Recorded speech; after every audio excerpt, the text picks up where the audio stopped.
હાલો વાળું કરવા.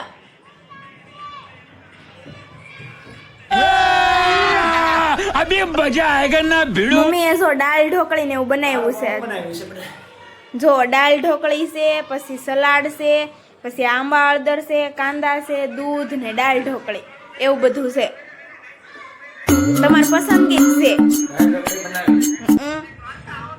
થેપલાય છે. અરે તમારે ખાવાની તો ખાજો. મારી મમ્મીએ બીજા કોણે બનાવ્યું હોય? સરસ બનાવી છે લે. ઉભી રહે, હું લીંબુ નાખી દઉં.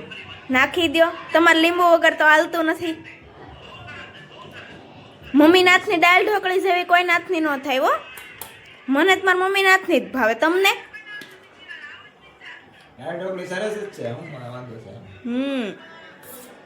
ચાલો મિત્રો, દાળ ઢોકળી ખાવી હોય અને પસંદ હોય તો દાળ ઢોકળી ખાવા કોમેન્ટ કરે. શિયાળામાં તો આવું જ બધું જમવાનું હોય. જા મારા ભાઈએ જો જમવા બેસી ગયો છે. એ પણ ફોનમાં જ છે. મસ્ત દાળ ઢોકળી જો.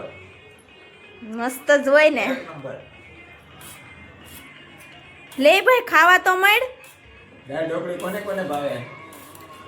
દાળ ઢોકળી કોને કોને ભાવે કોમેન્ટમાં લખી નાખજો. આ વિડીયો ગમ્યો હોય ને તો લાઈક કરજો ને ફોલો કરતા રહેજો ભાઈ. बात तो सही है. दौड़ना तो पड़ता है. उसके धंधे के बारे में मन खावा. मजा आया. और मैं ये जो मजा है हिंदुस्तान के हर व्यक्ति को देना चाहता हूँ. હા કાંદા ખાવશું ને હજુ નહીં. બસ બસ, આટલી બધી નથી ખાવી. હા નહીં બા. બહુ બસ મને ન ભાવે. હું ખબર તો છે, હું સાંજે થોડુંક જ ખાઉં છું. મજા આવી ગઈ.